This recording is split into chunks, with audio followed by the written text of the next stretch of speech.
사랑하는 GS교회 성도 여러분, 오늘은 7월 23일 화요일입니다. 하나님의 은혜가 우리 모든 성도님들에게 함께 하시기를 바랍니다. 또한 어제부터 다시 시작된 우리 GS 여름문화학교 둘째 주간도 여러분 많이 기도해 주시기를 바랍니다. 아멘. 오늘 찬송가는 새 찬송가 41장이고요. 내 영혼아 주 찬양하여라. 함께 찬양하시겠습니다.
아멘. 오늘도 우리의 영혼이 주님을 찬양합니다.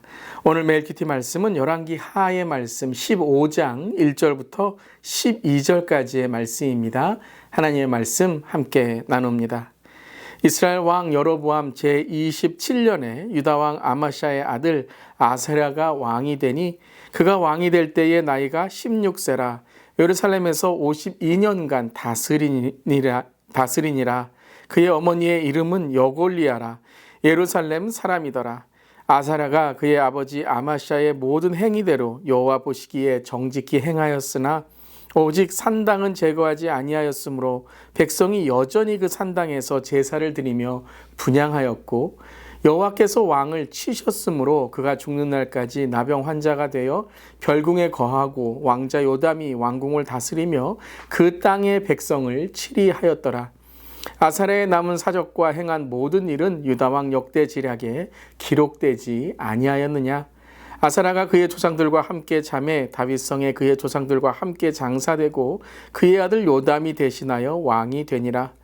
유다의 왕 아사랴의 제38년에 여로보암의 아들 스가랴가 사마리아에서 6달 동안 이스라엘을 다스리며 그의 조상들의 행위대로 여호와 보시기에 악을 행하여 이스라엘로 범죄하게 한 느밧의 아들 여로보암의 죄에서 떠나지 아니한지라. 야베스의 아들 살룸이 그를 반역하여 백성 앞에서 쳐 죽이고 대신하여 왕이 되니라. 스가랴의 남은 사적은 이스라엘 왕 역대 지략에 기록되니라. 여호와께서 예후에게 말씀하여 이르시기를 내 자손이 4대 동안 이스라엘 왕 위에 있으리라 하신 그 말씀대로 과연 그렇게 되니라. 아멘. 하나님의 말씀입니다. 하나님의 말씀에 감사합니다. 계속해서 우리는 열왕기하 15장에서도 남유다와 북이스라엘의 왕들을 계속 보고 있습니다. 왕들의 인생이 역대 지략에 기록되듯이 하나님 앞에 우리의 인생도 하나님의 생명책에 기록됨을 우리는 알아야 될 것입니다. 오늘 본문은 남유다 10대 왕인 아사랴와 북이스라엘의 14대 왕이자 예후 왕조의 마지막 왕인 스가랴에 대한 말씀입니다. 남유다 10대 왕 아사랴의 다른 이름은 우시야 왕이기도 하죠. 13절부터는 아사랴를 우시야라고 언급하며 하나님께서 오늘 이 두 이름을 통해서 우리에게 하나님을 경외하는 삶을 말씀하시는데요. 우사야의 이름의 뜻은 여호와는 나의 힘이여 라는 뜻이고 아사랴의 이름의 뜻은 여호와께서 나를 도우셨다라는 의미인 것입니다. 이 아사랴의 아버지는 아마시아 왕인데요. 남유다를 52년간 통치를 합니다. 52년의 통치는 사울 왕이나 다윗 왕의 통치보다 더 긴 그러한 기간인 것이죠. 2절 하반절에 보면 아마사의 어머니의 이름이 여골리아라고 되어 있는데요. 이 여인은 예루살렘의 사람입니다. 그리고 여골리아의 이름의 뜻은 여호와는 능력이 있다, 여호와께서 지배하신다란 뜻이죠. 어머니의 이름을 기록하고 그 다음 3절에서 그의 아들 아사랴가 그의 아버지 아마시아의 모든 행위대로 여호와 보시기에 정직히 행하였다라고 전하고 있습니다. 한마디로 신앙의 교육의 가정인 것이죠. 우리 모두 이러한 가정이 되기를 바랍니다. 조모인 할머니의 신앙을 본받아 아버지 아마시아의 신앙을 본받아 아들 아사랴 요시야 왕이 하나님께 정직한 것처럼 우리 모두의 가정의 신앙이 하나님께서 기뻐 받으시는 그러한 하나님의 가정이 되기를 간절히 기도합니다. 그런데 여기까지는 좋은 것 같은데요. 3절 끝이 어떻게 끝나나요? 행하였으나 라고 끝나게 됩니다. 참 신앙으로 잘 키워지고 신앙으로 잘 말씀의 교육이 있었는데 이 후로 갈수록 이 말씀의 교육, 신앙의 교육이 흐트러지는 것을 보게 됩니다. 애매하게 끝나게 되는 3절이죠. 신앙생활 잘하는 것 같은데 그 신앙생활이 점점 정말 열정이 식어지고 주님 앞에 점점 멀어져 가는 모습이 있는 것입니다. 그 이유를 4절에 말하는데요. 오직 산당은 제거하지 아니하였으므로 백성이 여전히 그 산당에서 제사를 드리며 분향하였고, 참 이 산당의 문제는 이 남유다 그리고 북이스라엘의 가장 큰 신앙의 방해였던 것입니다. 걸림돌이 되었습니다. 이 산당은 이 성전 중심의 신앙에서 이제는 산당 중심의 제사로 바뀌는 그런 북이스라엘과 남유다의 가장 큰 병폐였는데요. 이것이 먼 예루살렘에 가지 않아도 북이스라엘 사람들은 산당에서 제사를 드리고 또한 남유다 사람도 성전에 가지 않고 가까운 곳에서 제사를 드려도 된다라는 것을 산당으로서 표현하고 있는 것이죠. 다시 말하면 편리한 신앙입니다. 내 삶의 편리한 신앙이 우선되다 보니 멀리 가야 되고 시간을 들여야 되고 아침에 일찍 일어나야 되고 하는 그러한 신앙의 아주 중요한 우리의 자신을 깨워서 하나님께 나아가는 이 헌신이 점점 사라지고 있는 것이죠.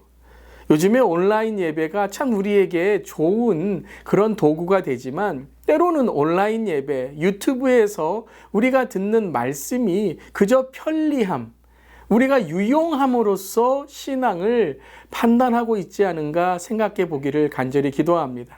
특별히 우리가 매일매일 메일키트를 주님께 드리고 있는데요. 여러분, 실제적으로 우리가 예배당에 나와서 하나님의 말씀을 듣듯이 마음만이 아니라 우리의 자세, 또한 이 시간도, 또 모든 우리의 삶도 주께 온전히 드려지는 그러한 우리 메일키트 되기를 바랍니다. 그러할 때에 장소를 넘어서, 우리의 시간을 넘어서 하나님께 주시는 그 놀라운 은혜가 오늘 하루 종일 우리의 삶에 넘칠 줄 믿습니다. 편리함이 올바른 신앙을 망치게 된다는 것이죠. 또한 북이스라엘 사람들에게는 남유다로 가기가 어려운 것이죠. 그래서 여로보암 왕은, 그리고 북이스라엘 왕은 이 산당을 만들어서 예루살렘으로 내려가지 못하도록 그 백성들이 예루살렘으로 마음이 돌이키지 않을까 산당을 짓고 산당에서 제사를 드리게 한 것입니다. 즉 사람 보기 싫어서 예배나 사람 보기 싫어서 신앙이 멀어진다면 그 또한 우리에게 올바른 신앙이 될 수 없다는 것이죠. 우리에게 있는 불편함, 또한 우리에게 있는 마음에 이러한 불편함까지도 신앙으로 이겨나갈 때에 우리는 하나님께 주시는 놀라운 하나님의 임재를 경험할 수 있을 것입니다.